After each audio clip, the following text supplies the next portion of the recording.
El habla es la condición de posibilidad del lenguaje.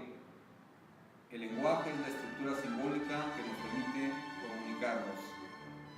Dado que el lenguaje es un fenómeno complejo, conformado por elementos de diversas naturaleza, es necesario un objeto de estudio que pueda ser analizado, de acuerdo con el objeto de estudio, que es la lengua y no el habla. Ambas partes constitutivas del lenguaje. Toda información nos llevaría a poder responder cuáles son las aplicaciones del lenguaje en el campo de la enseñanza y su importancia en el proceso enseñanza-aprendizaje, fuertemente influenciado por el lenguaje que utilizamos frente a nuestros alumnos. Para lograr clarificar este problema, planteamos los siguientes objetivos.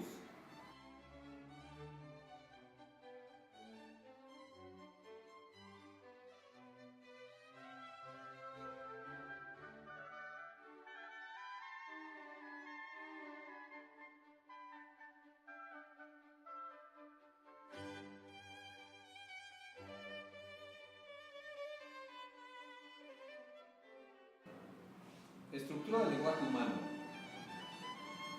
El lenguaje como forma de comunicación referencial es un conjunto de signos y sonidos que ha utilizado el ser humano. La lengua es la manera particular en la que cada grupo humano realiza el lenguaje. El objeto de estudio de la lingüística es precisamente la lengua, pero no podemos articular un mensaje sin ayuda de un instrumento. La lengua, razón por la que es prioritaria dentro de un conjunto de aspectos del lenguaje. La esencia del lenguaje está en el orden que le damos según el procedimiento lógico que estemos usando, y esta es la esencia de la gramática y la sintaxis.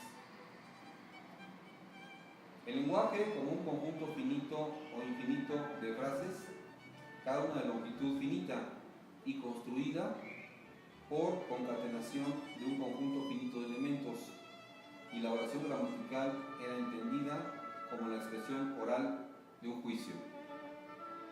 Podemos distinguir entre el lenguaje articulado convencional y el lenguaje intuitivo, basado en sonidos nasales y que se identifica como gritos o gruñidos. Por tanto, el niño no aprende una lengua, sino que desarrolla su capacidad innata al adquirir su lengua materna. El concepto de gramática generativa en el sentido moderno. Más bien que como un ejercicio real de conocimientos en términos aristotélicos. Aspecto de la teoría de la sintaxis. Para la lingüística cartesiana, el lenguaje en su uso normal no es una respuesta automática a estímulos externos o estados internos, y no se limita a una finalidad práctica, sino que es libre expresión de un pensamiento ilimitado. De ahí el carácter creativo del lenguaje, infinitas posibilidades de expresión formadas según determinadas reglas universales y particulares. En ese sentido, que el uso normal del lenguaje es innovador. La segunda observación es que el uso normal del lenguaje no se halla sujeto al control de estímulos observables de naturaleza externa o interna. La tercera propiedad del uso normal del lenguaje es su coherencia y adecuación a la situación. Para la lingüística cartesiana, el lenguaje tiene dos aspectos: los sonidos de los signos y la significación de estos, es decir, su apariencia física o interpretación fonética, y la idea o interpretación semántica.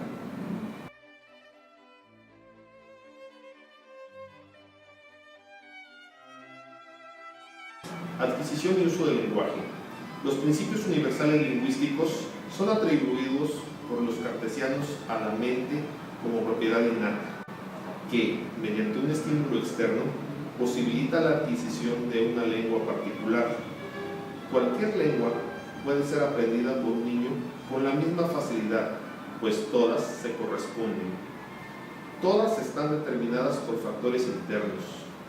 Chomsky reconoce en sus obras que la idea de un sistema finito de reglas que permite interpretar infinitas oraciones. Hoy en día, según Chomsky, los estudios sobre la percepción están investigando de nuevo el papel de que lo que funciona en la percepción no es simplemente un depósito de esquemas, sino más bien un sistema de reglas fijas para generar tales esquemas, lo cual es una continuación de la tradición lingüística cartesiana. Con ayuda de recientes conocimientos matemáticos, Chomsky formula y trata con claridad los procesos recursivos del lenguaje. Es decir, un hablante tiene un conocimiento finito de su lengua. Su memoria también es limitada. Sin embargo, puede expresar un número infinito de oraciones. A cada oración se le pueden añadir nuevos elementos, alargándola, y a esta otros nuevos, y así infinitamente. Por tanto, para poder generar un número infinito de oraciones con un número finito y determinado de reglas que puedan ser aprendidas, la gramática tiene que ser un sistema de procesos recursivos capaz de generar o especificar todas las oraciones generadas. Recuérdese que el hecho crucial del lenguaje humano es la potencialidad de formar oraciones nunca antes formadas y de entender oraciones nunca antes oídas, y que, comparado con el número de oraciones que un niño puede pronunciar y entender con facilidad, el número de segundos de una vida es ridículamente minúsculo.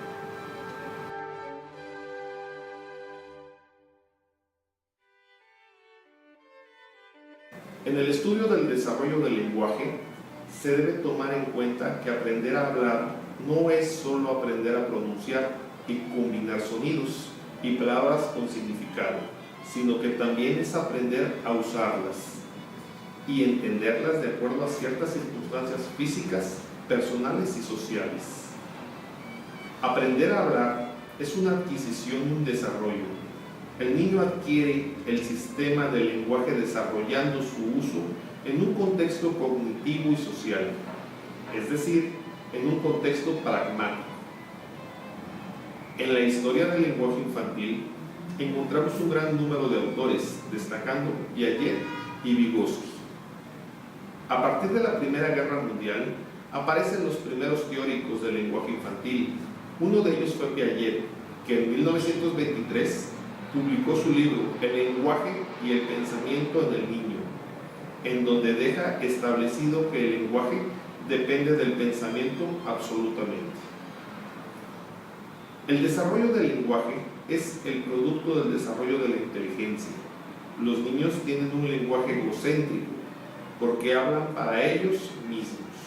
Tienen pensamientos egocéntricos. Cuando dejan a un lado dichos pensamientos, aparece el lenguaje socializado o comunicativo. Piaget plantea su teoría genética y formal del conocimiento, manteniendo una postura mentalista, pero también se le considera constructivista. En ella nos explica cómo los niños, al final de la etapa sensomotor, desarrollan la función simbólica como una capacidad de la inteligencia reflejada en imágenes mentales, imitación diferida, juego simbólico, dibujo y finalmente el lenguaje. Él nos muestra que los instrumentos figurativos, entre los que destacan el lenguaje, los ha desarrollado el pensamiento como una forma de expresarse y socializarse. Vygotsky publica en 1934 su libro El pensamiento y el lenguaje, en el que expone sus principales ideas. Para él, la transmisión de los conocimientos de la cultura se realizan a través del lenguaje.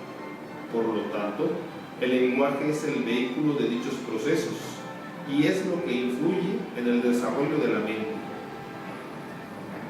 El lenguaje y el pensamiento son cosas distintas. Ninguno está subordinado al otro, solamente se ve influenciado. El lenguaje infantil es inicialmente social, un medio de comunicación con los adultos, y es exterior en forma y función. Finalmente, se convierte en pensamiento verbal con una forma interna. Vygotsky, en su tesis, plantea que el pensamiento se desarrolla porque necesita resolver problemas, mientras que el lenguaje se desarrolla porque necesita comunicarse con los demás y también necesita mantener la huella del pensamiento en su forma interna.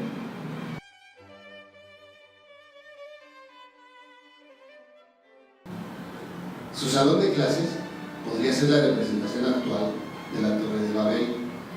Cada quien hace y utiliza su propio lenguaje. Cuando el docente emplea estrategias para captar la atención de sus alumnos, tiene que utilizar un lenguaje o una situación apropiada para el momento y lograr resultados positivos. Pero no siempre sucede así. Quizás debe de recordar lo que el lenguaje representa y cómo se desarrolla en el ser humano. El lenguaje en su desarrollo pasa por una etapa de señas, ruidos y gesticulaciones que conducen a la formación de pensamientos, logrando lo que se conoce como lenguaje interiorizado. Cuando estas etapas se suceden gradualmente, se llega a entender la estructura simbólica del lenguaje y empieza una persona a aprender. Se tiene una capacidad de comunicación que permite entrar en contacto con las personas a su alrededor. El docente juega un papel muy importante en este proceso. Demuestra una gran capacidad y tolerancia para que sus alumnos aprendan. Si la función del docente es crear las condiciones para que el alumno tome la palabra, ¿qué está pasando en el salón? ¿En qué momento se pierde de vista dicha función? Es necesario reflexionar y evaluar cómo se utiliza la lengua oral en las diversas situaciones del aula. El docente tendría que recordar que sus actos lingüísticos están estructurados según las normas de la semántica y la gramática y según las reglas que gobiernan las interacciones sociales. Tiene que tomar en cuenta qué dice y cómo lo dice. El uso de señas, gestos, ruidos e imágenes, sumado al uso de las tecnologías de la información, le permitirán, junto con el lenguaje adecuado, la integración de sus alumnos en un grupo determinado. Recuerde que como docente debe buscar que sus alumnos alcancen la competencia comunicativa. Permita la circulación de la palabra, realice situaciones con una intención comunicativa clara, fomente las conductas discursivas, que sus alumnos tomen la palabra y llévelos a una reflexión continua. El docente, cuando se dirige a sus alumnos, tiene que lograr que sus alumnos entiendan lo que dice, que respondan favorablemente al mensaje y lo interpreten de manera correcta. Si lo logra, tendrá una